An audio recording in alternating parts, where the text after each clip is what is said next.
doing, so that people just lower your guard a little bit and then will come for you?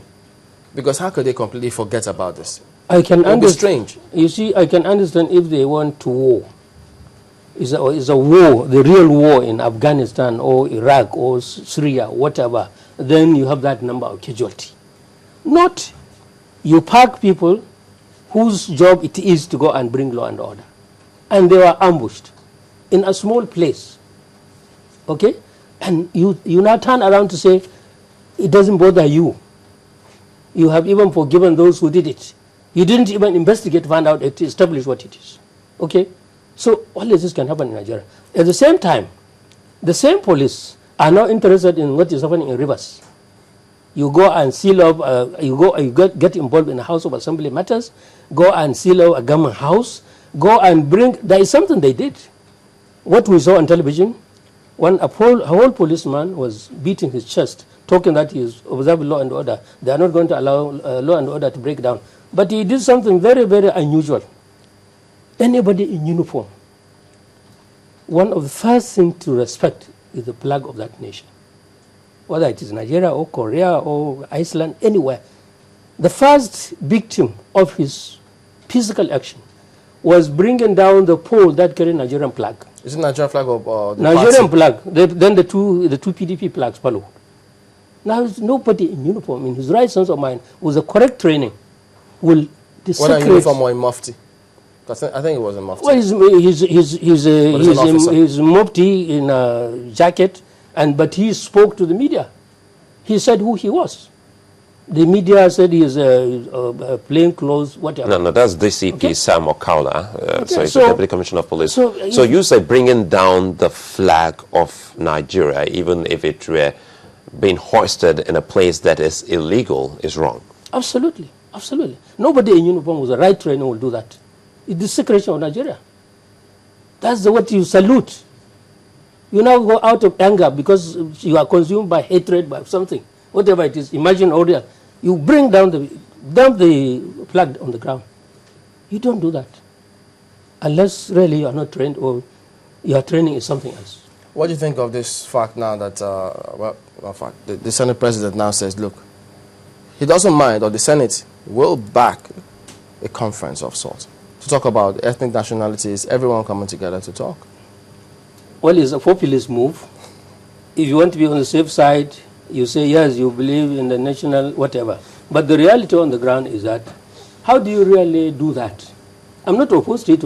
I don't want anybody to accuse me of opposing sovereign national conference. But the problem is, how do you do it? How do you even choose the delegates?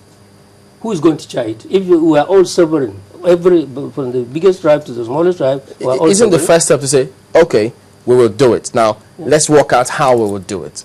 Well, let's see who is going to do it. But the trouble is, it is easier said than done. But even he acknowledged that. I mean, he said that, you know, the letters of the 1999 Constitution give room for such an assembly.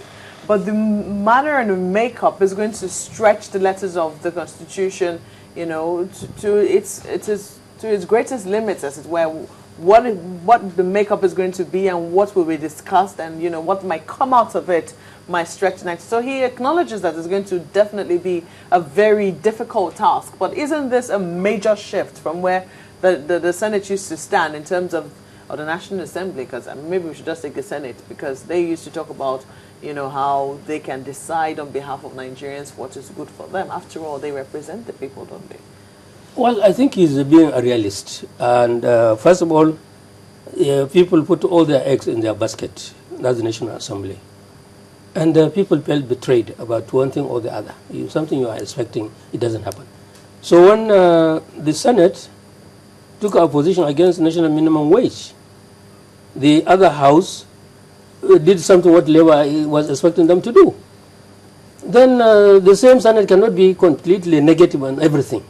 So if to chip in and square with other argument is to say, yes, I accept. So you still say this is a populist move? Oh, of course it is a populist move. Not a realistic one. They've been talking about it everywhere. They have, because, you know, we're also talking about a constitutional amendment. The Senate has invested a lot, at least in that particular area. You know, this is coming on the back of the constitutional amendment that has been done? Are you not amazed at what exactly is happening? Will you just wake up? I mean, you're coming from a holiday or from recess, as they say. You're well prepared, energized. Exactly, energized, and this is what you come with. Don't you think that this is the result of careful deliberation? Well, I am not sure of that careful deliberation, but or consultation, if you prefer. But if you observe now the two leaders of the two houses have been towing the center line. They don't want to be seen as extreme on this side or extreme on that side. And if there is a popular opinion in Nigeria about sovereign national conference, why don't you say you support it? Because supporting it really is, first of all, he's not going to chair it because he belongs to a faction. He can only, now if, of all this, after 53 years, we can still go back to our own little cocoon of ethnic chauvinism.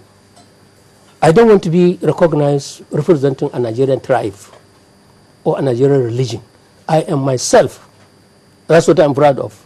My ability, not because I come from a particular language group or a particular whatever. I can represent a region. All of them are representing constituencies, which are regional. So the day now we bring down our progress after 53 years has come to a level where we can only be identified with the ethnic group we come from. I think we are going back to maybe 1450. All right. Okay, let's give us a quick one before you go. I mean, now that the House of Reps has engaged in the same thing they accused Rivers House of Assembly of, who should take over? Well, you see what you call defense mechanism. They are quick to point an accusing finger. And as our people say, when you point one finger, we have 5 fingers under normal circumstances. Some people have 6 anyway. But when you point one, all the others are pointing back at you.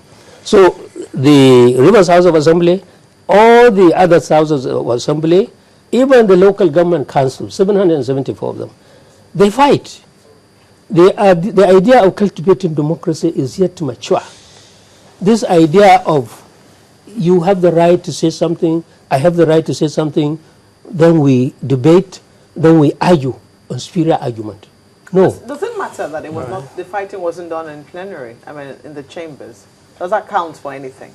Well, I think the issue is that if those honorable and men and honorable ladies who are really combative, if we can identify them, we isolate them, because their behavior is unacceptable.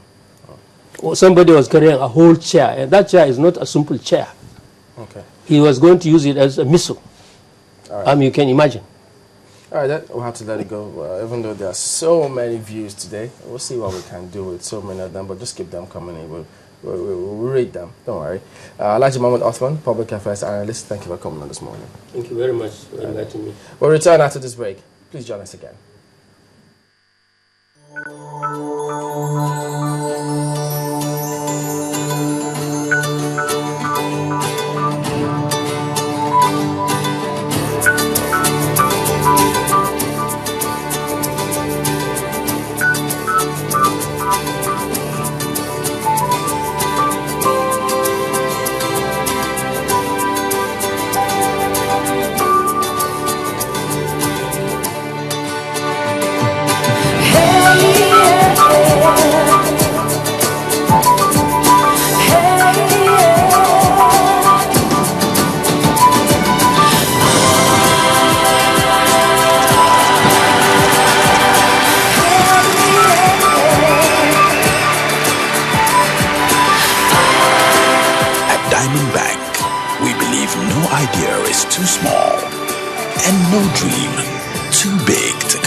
Anambra State, the light of the nation.